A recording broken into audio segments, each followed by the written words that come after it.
Tu dois changer la situation de ta famille et au travers de la parole. Parce que la parole, elle est puissante. Parce que la parole, c'est Dieu lui-même. Amen. Nous sommes en train de parler de l'offrande.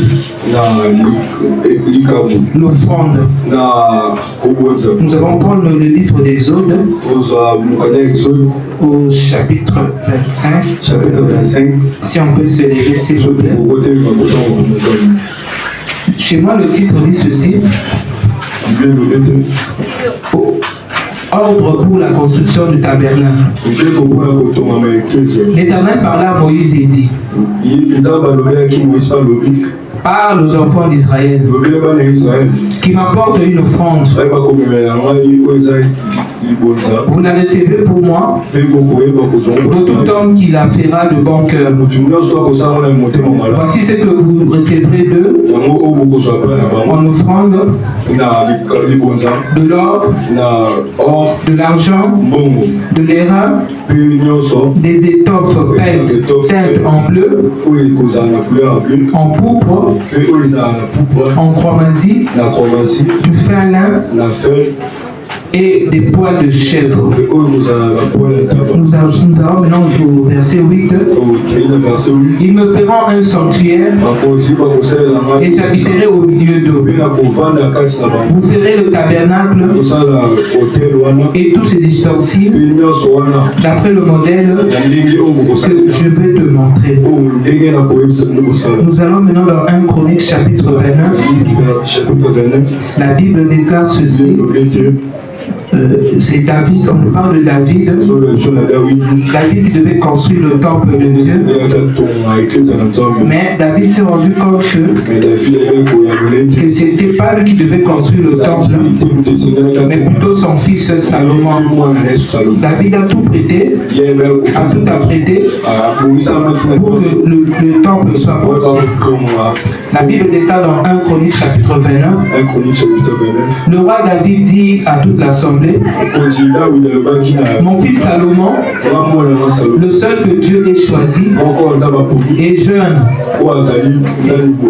et d'un âge faible, et l'ouvrage est considérable, car ce palais n'est pas pour un homme, mais il est pour l'Éternel Dieu. J'ai mis toutes mes forces à préparer pour la maison de mon Dieu, de l'or pour ceux qui doivent être de l'or, de l'argent pour ceux qui doivent être de l'argent, et de l'airain pour ceux qui doivent être de l'airain, du fer pour ceux qui doivent être du fer, et du bois pour ceux qui doivent être du bois, des pierres d'onyx et de pierres à enchâsser, des pierres brillantes et de diverses couleurs, toutes sortes de pierres précieuses et du marbre blanc en quantité. De plus, dans mon attachement pour la maison de mon Dieu, je donne à la maison de mon Dieu l'or, l'argent que je possède en propre.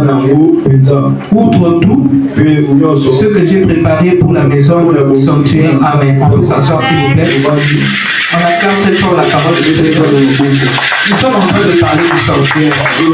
Nous sommes en train de parler de tabernacle. Mais pourquoi le 5e mois, le 4e, le 5e mois, Dieu nous parle maintenant du tabernacle, alors que les mois précédents, il nous a parlé qu'on devait, nous, si on est malade, si une personne est malade, si cette personne est dans la souffrance, qu'elle prie. Si la personne est dans la joie, qu'elle chante. Mais si la personne est malade, qu'elle appelle les anciens de l'église qui va prier pour elle et on va lui d'huile, car la prière fervente du juste a une efficacité. Cette année encore, Dieu a posé la question à ses disciples: que dit-on que moi je suis, moi le Fils de Dieu? Et ils ont répondu: les hommes disent que tu es Élie, tu es l'un des prophètes, tu es Jérémie. Et vous, que dites-vous que moi je suis? Un seul a répondu: tu es le Christ, le Fils du Dieu vivant. C'était Simon-Pierre. C'est là où il a reçu la révélation de Dieu. Que tu es Pierre. Et sur cette pierre, je bâtirai mon église. Et ce que tu vas lier dans les cieux sera également lié sur la terre. Et ce que tu vas lier sur la terre sera également lié dans les cieux. Amen. Maintenant, on nous parle de l'offrande. Mais c'est quoi d'abord l'offrande? C'est quoi l'offrande? L'offrande, c'est ce que nous apportons à Dieu. C'est-à-dire, la personne reconnaît que moi, par rapport à ce que Dieu a fait pour moi, je mets une offrande. Comme la Bible déclare qu'on ne peut pas venir dans la maison de l'Éternel main vide, on viendra avec une offrande. Mais la personne qui n'a pas d'offrande, elle ne doit pas venir à l'église. Dieu a posé la question à Moïse. Qu'as-tu? Moïse avait quoi entre ses mains? Il avait un bâton. Donc Dieu a fait que nous ne puissions manquer de rien. Parce qu'il y a également la parabole des talents. Donc chacun de nous a reçu quelque chose. Nous ne dirons pas que nous n'avons rien. Nous n'avons pas d'offrande à offrir à notre Seigneur. Donc on a toujours quelque chose à remettre, à donner à Dieu. Dans le livre d'Exode ici, Dieu parle maintenant à Moïse.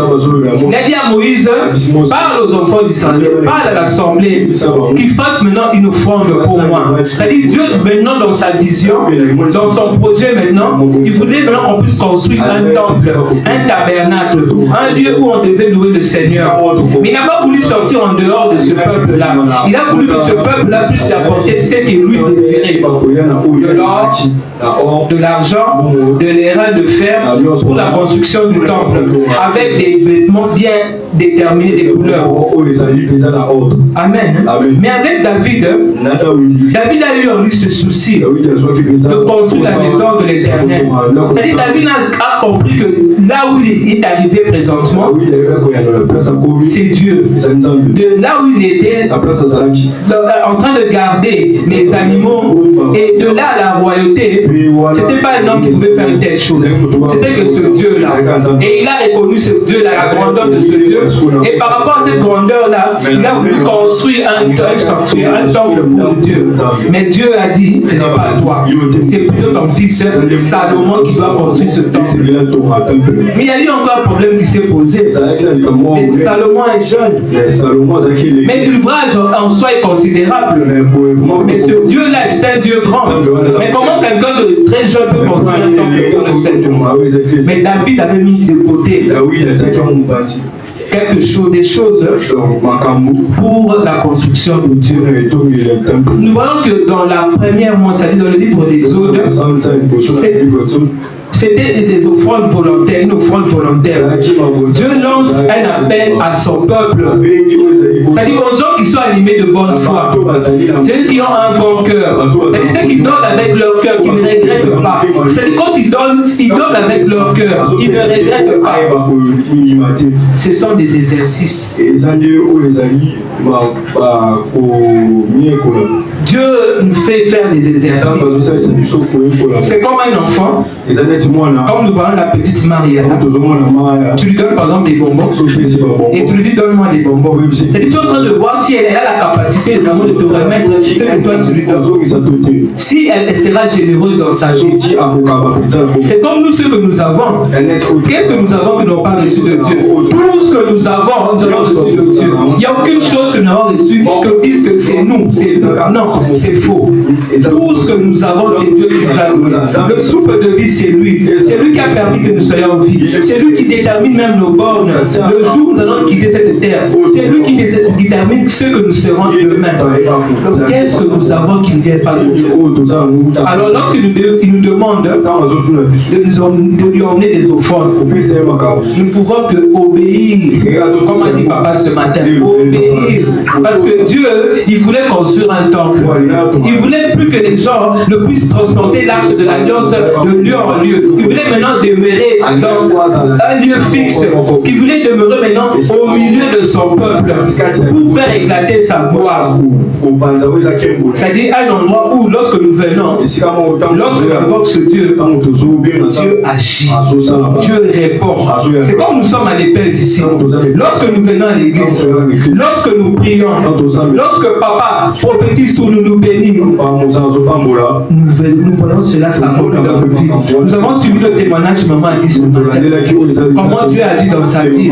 C'est dans le temple, elle a prié, elle vient prier ici, nous sommes avec elle et Dieu agit dans sa vie. Dieu voulait maintenant une sorte d'adresse, une certaine image, une sorte d'adresse où on peut le rencontrer facilement. C'est l'église, c'est le temple, c'est le tabernacle, c'est là où nous voulons rencontrer notre Dieu, c'est là où Dieu il réside. Mais c'est ce Dieu-là, il réside réellement dans ce temple-là. Mais nous voyons dans le livre de 1 Corinthiens chapitre 6 verset 19, on nous dit que nous sommes le temple du Saint-Esprit. Moi-même je suis le temple du Saint-Esprit. Donc au fond Dieu veut habiter en moi. Dieu veut habiter en moi. Dieu ne veut plus habiter en dehors de qui que ce soit, mais il veut maintenant vivre dans la personne. Alors, pour que la personne puisse s'offrir du coup comme ça, c'est un peu difficile. C'est-à-dire que Dieu passe par des exercices, des offrandes volontaires que nous emmenons à l'église. Mais pas n'importe quelle offrande. David avait compris que ce Dieu-là était un Dieu grand. C'est ce qu'il n'a pas donné à ces dieux-là, ce qui était moindre. Mais il a donné ce qu'il était de plus précieux. Il a donné tout. Il a travaillé toute sa vie pour la construction du temple. On a eu dans les années précédentes, on nous a parlé de salaire. On doit travailler. Nous devons travailler. Dans Genèse chapitre 1, on a dit que Dieu a travaillé pendant 6 jours, 12, verset 1, à vous offrir en sacrifice ce qui sera de votre part un culte raisonnable. C'est-à-dire, Dieu voudrait que nous puissions offrir nos corps en sacrifice comme quelque chose de vivant, de sain, agréable à Dieu. C'est-à-dire, Dieu veut maintenant que toi et moi, cette année de réalisation, cette année de miracle, Dieu a besoin de toi, Dieu a besoin de moi, Dieu a besoin de nous tous maintenant. Dieu a besoin que nous-mêmes, que nous puissions nous offrir en sacrifice. Oui, les offrandes, oui, mais il a plus besoin de nous, de toi. Pour que nous puissions comprendre, si nous voulons vivre des miracles cette année, si nous voulons relever des défis cette année, nous devons nous offrir nous-mêmes. Nous devons nous abandonner entre les mains de Dieu. Lorsque nous venons ici et que nous déposons de l'offrande, on oublie ces offrandes. Ce que Dieu fait, lui-même le sait. C'est-à-dire, nous également, lorsque nous venons nous offrir, c'est-à-dire, on s'oublie. On meurt en soi.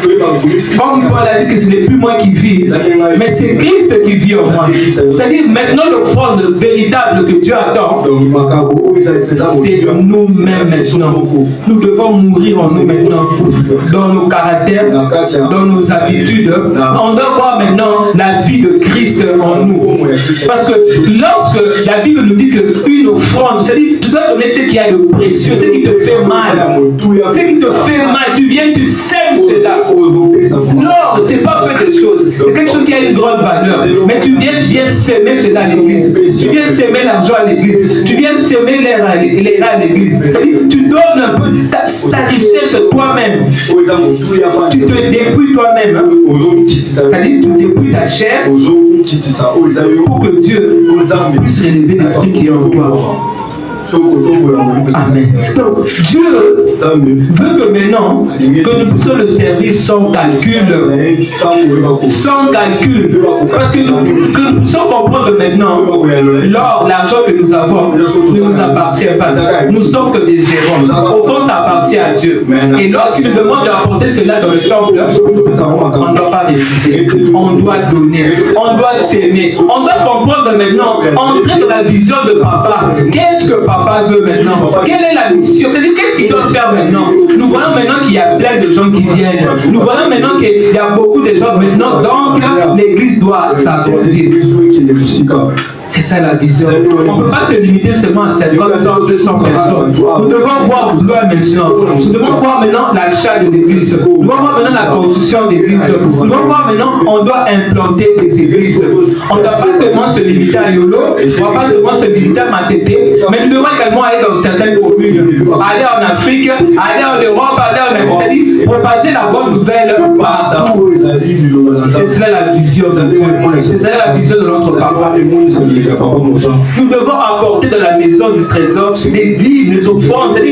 Nous devons nous offrir toi, nous-mêmes. C'est-à-dire, cette année, Dieu veut qu'ainsi que nous puissions nous donner à lui sans réserve, que nous lui fassions totalement confiance. Il n'est pas un homme pour mentir, il n'est pas le fils de l'homme pour se repentir, mais il est Dieu, il est fidèle. Ce qu'il nous a promis, il l'accomplira. Il l'accomplira certainement.